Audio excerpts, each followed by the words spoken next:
আসসালামু আলাইকুম, কেমন আছেন সবাই? আশা করছি সবাই অনেক বেশি ভালো আছেন। আলহামদুলিল্লাহ আমরাও ভালো আছি। রমজান যেহেতু চলে আসতেছে, তো এর আগে থেকে একটু প্রস্তুতি নিচ্ছি। প্রস্তুতি বলতে আমি কিছু বাজার করে এনেছিলাম আপনাদের ভাইয়া সহ। তো এখানে নিয়েছিলাম ধনিয়া, আর হচ্ছে ছোলা, এটা হচ্ছে ছুরি শুটকি, শিমের বিচি 2 ধরনের, আর হচ্ছে মাসকলাইয়ের ডাল, শুকনো মরিচ, হলুদ নিয়েছিলাম। আমার মতো কে কে আছেন তেঁতুল দেখলে লোভ সামলাতে পারেন না, আর তেঁতুল দেখলে আমাকে তো নিতেই হবে। তো আমিও নিয়ে নিলাম এখানে 1 কেজি।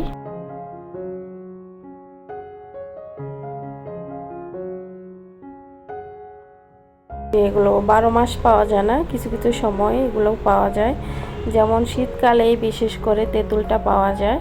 আর এটা হচ্ছে রাঙামাটি থেকে আনা,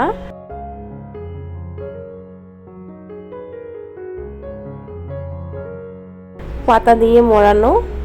আর এখানে হচ্ছে 1 কেজি তেঁতুল।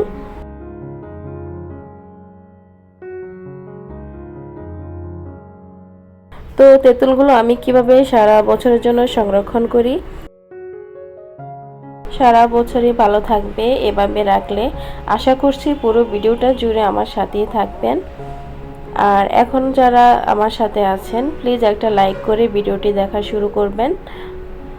আর যারা নতুন আছেন, যদি আমার ভিডিওটি ভালো লেগে থাকে সাবস্ক্রাইব করে পাশে থাকার অনুরোধ জানাচ্ছি।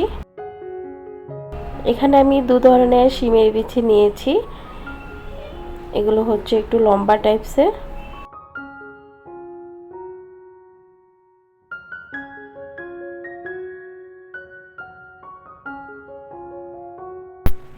এগুলোকে অনেকে তো অনেকভাবে আমরা সংরক্ষণ করে থাকি।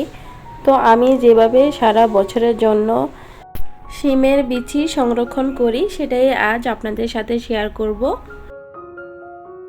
আমরা তো সবাই জানি শিমের বিচি পানিতে ভিজিয়ে তারপর ছিলে নিতে হয়।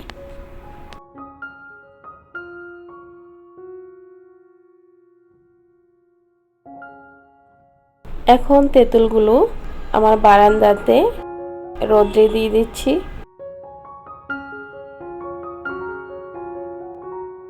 আর হ্যাঁ, রোদ্রে যখন দিব তখন 1 ফিট শুকিয়ে আসলে অন্য ফিট আবার উল্টিয়ে দেব, তাহলে দোনো ফিট ভালোভাবে শুকিয়ে যাবে।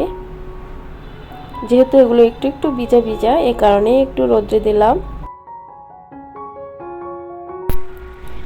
আর আমার বেগুন গাছের গোড়াতে দেখুন কতগুলো টমেটো গাছ হয়েছে। এই যে সবজির খোসা দেওয়া আছে, এখান থেকে টমেটো চারাগুলো হয়েছে।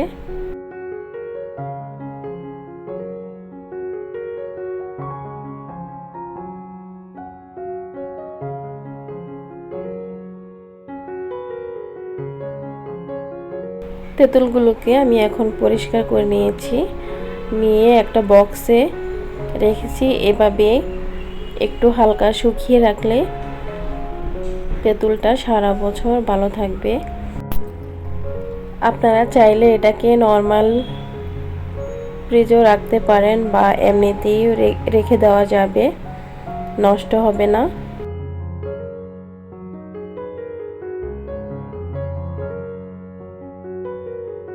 এই যে শিমের বিচিগুলো আমি দেখিয়েছিলাম পানিতে ভিজিয়ে, বিচিগুলোর খোসা ছাড়িয়ে তারপর রোদ্রে দিয়েছি। দেখুন এভাবে শিমের বিচি শুকিয়ে রাখলে সারা বছর ভালো থাকবে। আর সারা বছর তো আমরা শিমের বিচি পাই না, শুধুমাত্র শীতকালে শিমের বিচি পাওয়া যায়। তো এভাবে চাইলে আপনারা শিমের বিচি শুকিয়ে রাখতে পারেন। আর হ্যাঁ, এটা রান্না করার 2-3 ঘন্টা আগে পানিতে ভিজিয়ে রাখবেন, তাহলে একদম কাঁচা শিমের বিচি ছোলার পর যেমনটা থাকে একদম ফ্রেশ ফ্রেশ লাগবে, মনে হচ্ছে এখনই শিমের বিচিগুলো বিচি থেকে ছাড়িয়েছেন।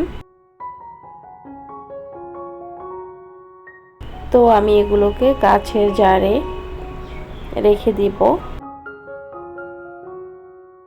এভাবে করে কাচের জারে রাখলে কোনো জিনিসই নষ্ট হয় না। আর হ্যাঁ, একটা কথা না বললেই নয়, অনেকে আছেন ভিডিওতে এসেই একটা কমেন্ট করে চলে যান, আপনারা ফুল ভিডিও দেখেন না। প্লিজ এমনটা করবেন না, সবাই সবার পাশে থাকবেন।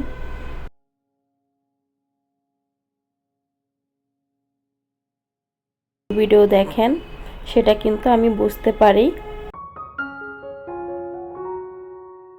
যে আপু ভাইয়ারা আমাকে সাপোর্ট করে এতটুকু পর্যন্ত এনেছেন। সবাইকে অন্তঃস্থল থেকে অনেক অনেক দোয়া ভালোবাসা রইল। আজ এই পর্যন্ত, সবাই ভালো থাকবেন, সুস্থ থাকবেন। আল্লাহ হাফেজ।